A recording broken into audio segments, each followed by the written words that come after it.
Assalamualaikum warahmatullahi wabarakatuh. Saya perwakilan dari kelompok 8, kelas A1, nama Arinda Eka Safitri, NIM T 2019-1047, akan mereview jurnal yang berjudul Analisis Prestasi Belajar Siswa pada Pembelajaran Daring di masa pandemi COVID-19 untuk memenuhi tugas mata kuliah penelitian tindakan kelas yang diampu oleh Dr. Imron Fauzi, MPDI. Latar belakang masalah. Akibat adanya pandemi COVID-19 ini, pembelajaran dilakukan secara daring. Pembelajaran daring adalah pembelajaran yang dilakukan dalam jarak jauh melalui bantuan jaringan internet dan alat penunjang seperti telepon, komputer maupun laptop. Artinya, siswa harus bisa memahami setiap informasi yang diberikan secara daring, yang diinformasikan melalui alat bantu tersebut. Pembelajaran daring adalah pembelajaran jarak jauh antara guru dengan siswa, sehingga interaksi antara guru dan siswa sangatlah minimum. Biasanya, guru dapat berkomunikasi secara langsung dan berinteraksi dengan siswa, entah itu mengajarkan materi, memantau perkembangan belajar siswa, dan karakteristik siswa di sekolah. Kini, dengan proses pembelajaran jarak jauh, siswa dituntut untuk memahami materi tanpa interaksi langsung dari guru, dan guru pun tidak mampu memberikan materi secara keseluruhan kepada siswa. Hal tersebut akan mempengaruhi prestasi belajar siswa. Berbicara mengenai prestasi belajar siswa di sekolah mampu dilihat dari hasil belajar siswa berupa nilai ulangan harian, ulangan tengah semester, atau ulangan akhir semester. Namun, dengan pembelajaran daring ini sama juga dilakukan. Namun, perbedaannya hanyalah terdapat bagaimana cara siswa memperoleh prestasi belajarnya. Penelitian ini juga dilakukan karena diperkuat oleh penelitian sebelumnya, yang hasil penelitiannya adalah bahwa pandemi COVID-19 membawa dampak yang sangat besar terhadap proses pembelajaran. Akibatnya, peserta didik merasa jenuh dan bosan selama melaksanakan pembelajaran. Pembelajaran daring juga dilakukan untuk usia sekolah dasar dirasa sangat kurang efektif. Dan hasil penelitian ini juga terdapat 3 aspek prestasi dalam belajar siswa, yaitu aspek kognitif, afektif, dan aspek psikomotorik, dengan 2 faktor yang mempengaruhi sebuah hasil dari prestasi belajar, yaitu faktor internal dan faktor eksternal. Dari beberapa penelitian sebelumnya dan latar belakang masalah yang terjadi, maka peneliti melakukan penelitian ini yang berjudul Analisis Prestasi Belajar Siswa pada Pembelajaran Daring Masa COVID-19. Tujuan penelitian yang pertama, untuk mengetahui tingkat prestasi belajar siswa pada pembelajaran daring. Yang kedua, untuk mengetahui kesulitan apa saja yang dapat mempengaruhi prestasi belajar siswa pada pembelajaran daring ini. Yang ketiga, untuk mengetahui hal apa yang dapat mempengaruhi prestasi belajar siswa pada pembelajaran daring ini. Yang keempat, untuk mengetahui apa saja yang harus dilakukan oleh orang tua terhadap prestasi belajar siswa pada pembelajaran daring ini.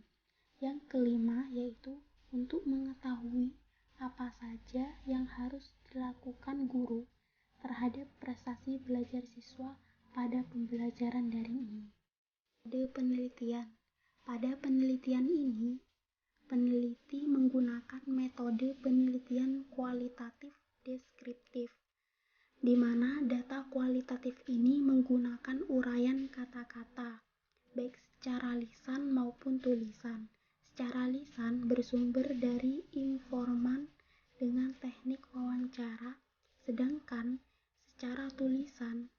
bersumber dari hasil teori pendukung maupun buku yang sesuai dengan judul penelitiannya. Subjek dan objek penelitian.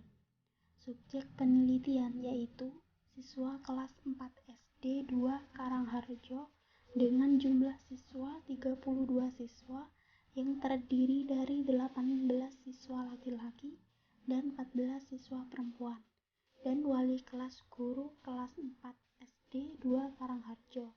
Sedangkan objek penelitiannya yaitu di SD 2 Karangharjo dan rumah siswa.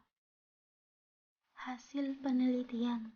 Hasil wawancara dari seorang siswa menunjukkan bahwa pembelajaran daring membuat siswa merasa kesulitan dalam belajar. Siswa merasa bosan dan malas ketika belajar, sebab mereka lebih suka bermain.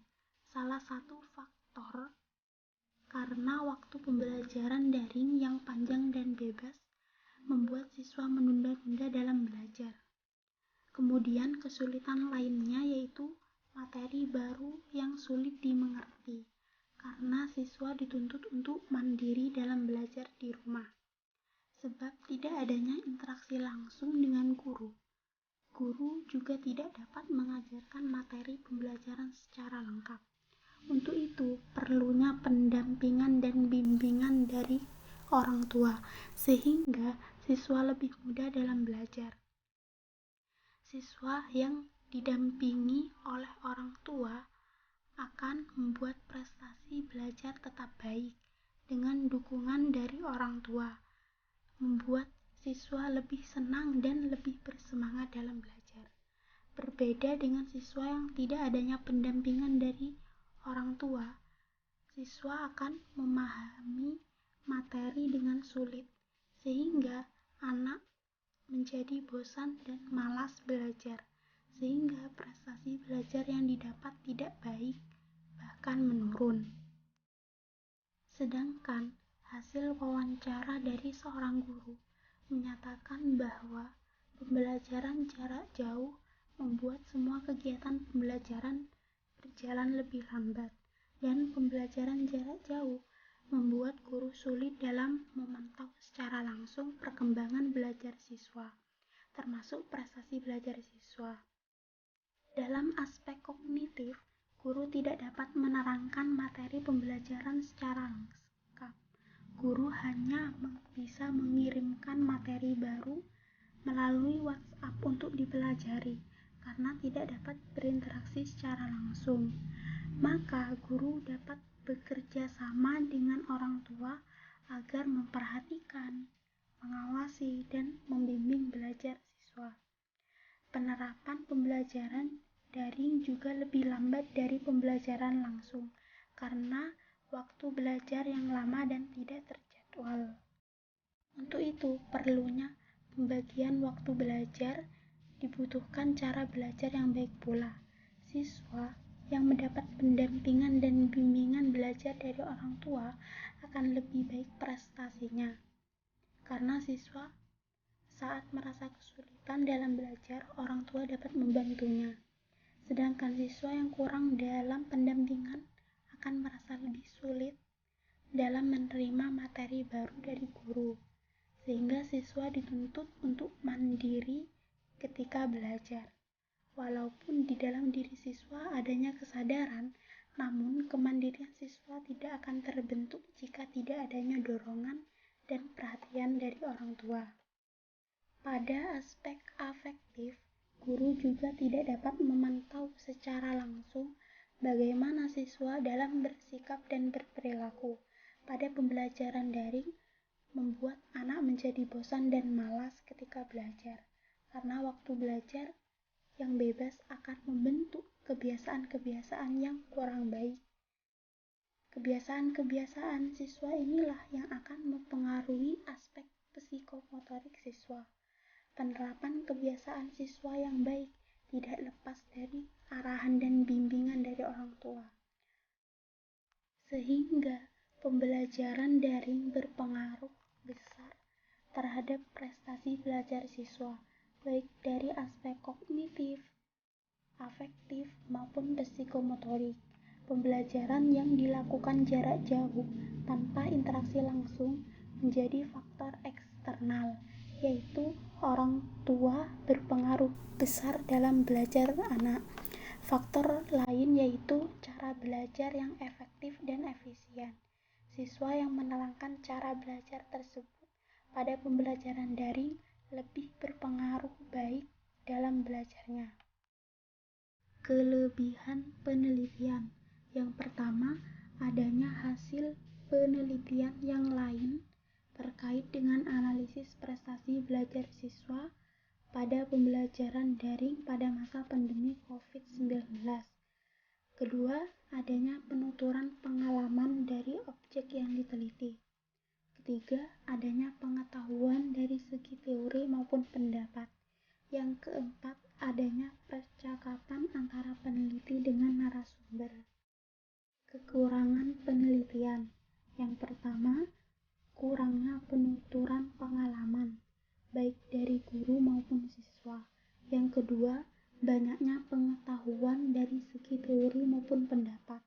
Yang ketiga, kurangnya penjelasan dari peneliti itu sendiri. Yang keempat, kurangnya penjelasan tentang metode penelitian yang digunakan. Yang kelima, kurangnya penjelasan peneliti dari kesimpulan penelitian yang ia teliti. Diskusi atau rekomendasi.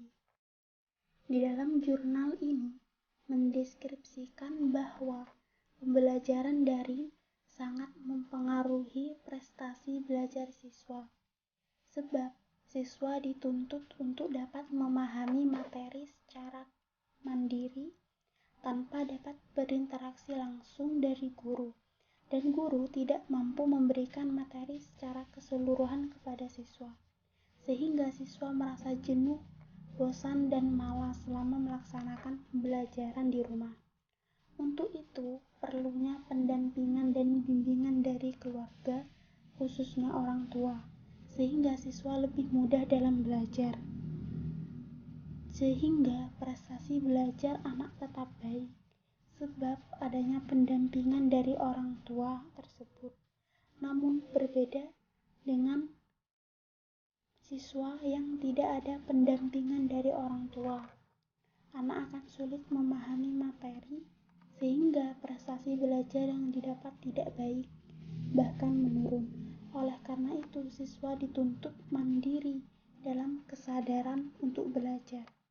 Namun, kemandirian siswa tidak akan terbentuk jika tidak adanya dorongan dan perhatian dari orang tua. Di dalam jurnal ini juga mendeskripsikan bahwa perlunya cara belajar yang efektif dan efisien. Caranya yaitu dengan menentukan pembagian waktu belajar yang dibutuhkan, sehingga setiap hari siswa ketika belajar adanya waktu yang efektif dan terjadwal.